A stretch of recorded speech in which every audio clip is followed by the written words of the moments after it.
Forces spokesperson Doron joins us live now from Tel Aviv. Thank you so much for being with us. So as I just mentioned, the IDF has put out evidence, several pieces of evidence showing that Israel was not responsible for this blast. But I do want to start by saying, regardless of who is responsible, what happened to this hospital is catastrophic. I mean, it is awful. And some of the images coming out are gruesome, really difficult to process for anybody watching or reading about this story. We're talking about hundreds of people dead, 50% of them apparently children. Israel coming out and saying they're not responsible.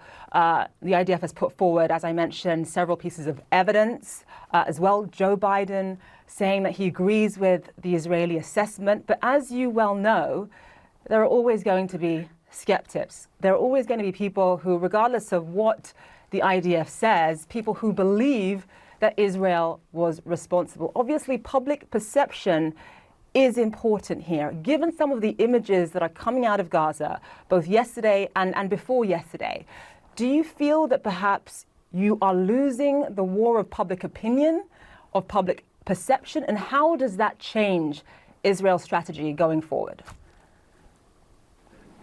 So first of all, thank you for the question. I think it's a very good one. With this respect, as you mentioned, I think you laid it out very clearly. We're not pointing fingers at Hamas. We've provided evidence that clearly shows and is corroborated by Pentagon officials as well that Hamas, Palestinian Islamic Jihad, shot that rocket that killed their own civilians. So we have to understand that rocket was intended to kill Israeli civilians. Michael Oren, who was just on, is located in Tel Aviv. I'm also in Tel Aviv. Sirens are sounding. Every rocket that is fired from the Gaza Strip is a human rights violation. Those are aimed at civilians. In this case, we see it misfired, and it killed Gazan civilians. And so public perception, while it's very, very important, needs to adhere to the facts. And here, unfortunately, there was something that took place, which I think is the responsibility of the media. When this happened, and this was reported, within seconds, Hamas issued a response blaming Israel. Now, there is no way when an explosion happens that somebody can understand exactly what happened. To my enormous sorrow, the international media community immediately ran the reports as if Hamas is a reliable source. They wrote, Hamas reports that Israel had a rocket attack on Gaza. Who is Hamas? We only have to go back 14 days ago to understand who Hamas is. We can see the mourning mothers and fathers, the babies that have no parents, the mutilated bodies, and the prisoners, and the people that are now stuck as refugees, as hostages in Gaza. That is Hamas, and it's a tragedy that the media ran this story. Only now is the media trying to correct it. So to answer your question, public perception needs to adhere to the facts. If they want the facts, Hamas is not a source. Israel is a source. It will take us time, but stay tuned if you want to know the truth. We speak the truth. Listen, Hamas obviously not a credible source, but just given, the importance of public perception here, a lot of people are calling for an independent investigation, an independent assessment beyond what the U.S. is saying. Do you support that? Any assessment, all investigations will be conducted.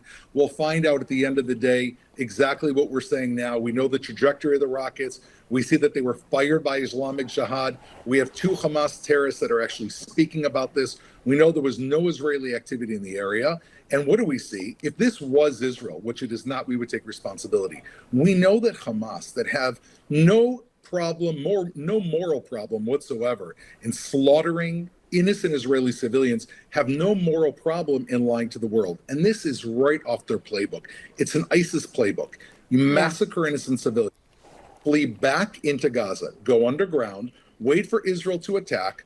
Some civilians will unfortunately be killed, blame Israel. The international community will stop Israel, and then Hamas regroups and carries out another massacre. This is Hamas's cycle of violence, and it rests upon deceiving the world. So I hope the world now is wise enough to see through the truth, because we are going to go out and we are going to not only disable, we are going to destroy Hamas. And when we do so, the world needs to stick to the truth, not to Hamas's lies.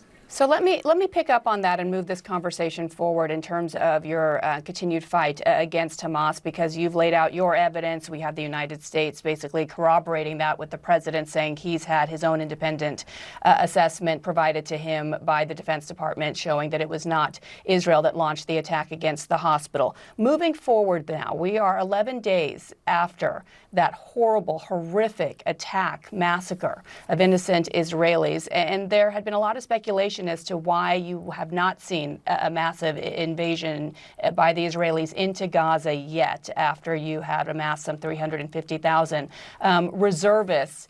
I want to play for you sound from President Biden today on what many interpret to be Israel's next operation and get you to respond to it.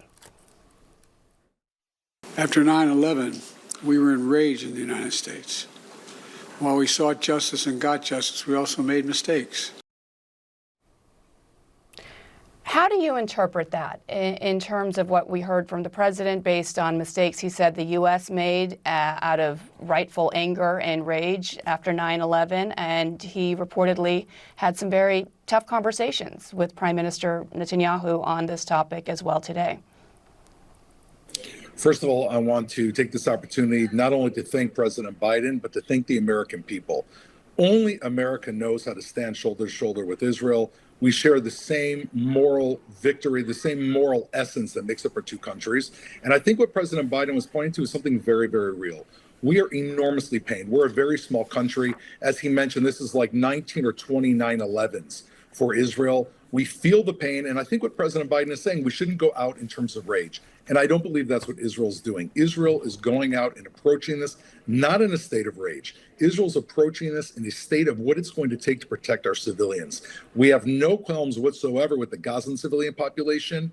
We have only one qualm. It is called Hamas. And when we defeat Hamas, I think what we're going to see is not only a better life for Israelis, we're going to see a better life